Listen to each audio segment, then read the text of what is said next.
Tim Farron MP, here we are at Save Grange Lido or Lido Open event.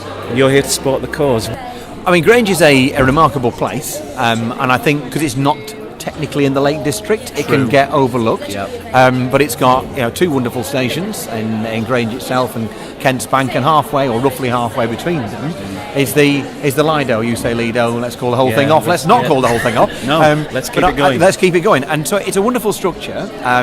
If you've not visited it, it's an Art Deco pool. Closed in '93, as did a lot of pools at the same time. As a lad from unoccupied Lancashire in my earlier days, the pool I remember best was Southport, which closed at about the same time. I remember going there as a kid. I think things have changed now. I think there is an appetite for Lidos. There are not so many of them, and so the competition is less.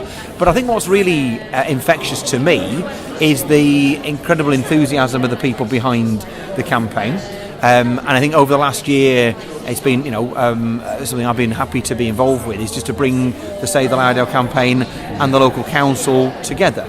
I think they both wanted good things for the pool, but they wanted different things. They need to keep talking, don't they? Because the soft touch refurbishment is highly commendable from the South Lakeland District Council, but there's that extra layer of shall we infill the pool or shall we not? That's right. And we need to keep working towards making that perhaps not happen. I mean, as you know, if you want something to happen, you've got to understand the detail and try and understand where people are coming from. So the pool closed here in '93. In the intervening period, there was an indoor swimming pool built with public subscription at Burners in Grange, which was wonderful, and then it failed. And so there's lots of people have their fingers burnt by that, and that's what has made this a harder case to make. But I think we're winning, and I think the council is now moving towards making the Lido accessible and open. And that, if you like, that's phase one. And phase two is making it a Lido again. And there are four sort of criteria to meet on behalf of the district council, aren't there? Yeah. And do you feel that they're on the right road here at Save Grange Lido? Yeah, I think so. They're talking, and they have a business plan. I think the council and the Save the Lido group are clearly working together. They're meeting again tomorrow. Oh, good. And these things are important, because if you want something to happen, you need to be aware of the roadblocks and the bumps in the road. Yes. And I think we're managing to smooth those out, which has been, I guess, partly my role in all this, is try and bring the sides together and make this a thing that we can all be proud of. But I think it would be great for everybody locally. I think it would help to make Grange even more of a destination than it is already. I think Grange feels like it's having a renaissance. Yes.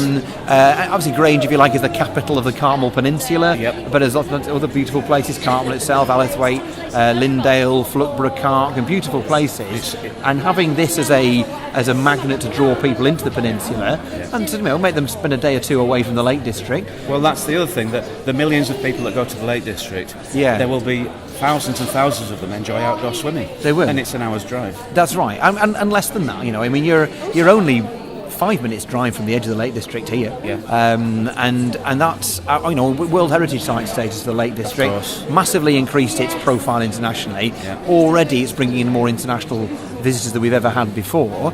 Brilliant. I don't want the Lake District to get congested, because I represent that as well. You're going back to William Wordsworth. They didn't want the railways. Yeah, well, I do want the railways. I wish. I think but the railways now would replace everything that's come is so much worse. And I think what we have is the opportunity, having attracted people into the lakes, to disperse them to other places. And Grange is one of them. And and you need something. When you think of Grange, what do you think of? And there are some things which are positive, some things are negative. Some people think, it's a place people retire. Well, do you know what? Fine, good. We have a lot of spirit, loads of spirit. It would be great if what people remembered about or thought about Grange was that wonderful Lido on the seafront, and everything else then falls in behind it. Which can come again, we hope. Yeah, and I think we shouldn't. I don't know how many years it'll take or months it'll take to get started, but you don't have to build from scratch. It's about making it safe, making it attractive. I think once it opens again as a publicly accessible space, and not as a pool, you'll get people having the ability to open their eyes and think, I could see how it could be a pool. And I think a lot of this is about changing hearts and minds, which is why this day is really important. Well, for people to come and talk, and for people to hear plans and see plans. People to remember themselves then when they use the pool. Some of the very famous faces of people, the first person to swim from Guernsey to Jersey, who learned to skills here. I was never very particularly good at swimming. No, but you don't need to be good at swimming to enjoy It's just swimming. you jump in and have a good time. That's pretty much well, all it it's is. lovely to see you here away from the stresses of Westminster. Yeah. You're officially on holiday now, aren't you, for a week? I'm never ever on holiday. Well, I mean, away from Westminster for your true. Easter break. I'll be working harder doing more useful things. Yeah, but it's still the B word, bathing. Bathing. Brexit. There you go. You had me for a second. Tim, thank you very much for talking. You're more than and I'm welcome. sure it will come over wonderfully. Yeah.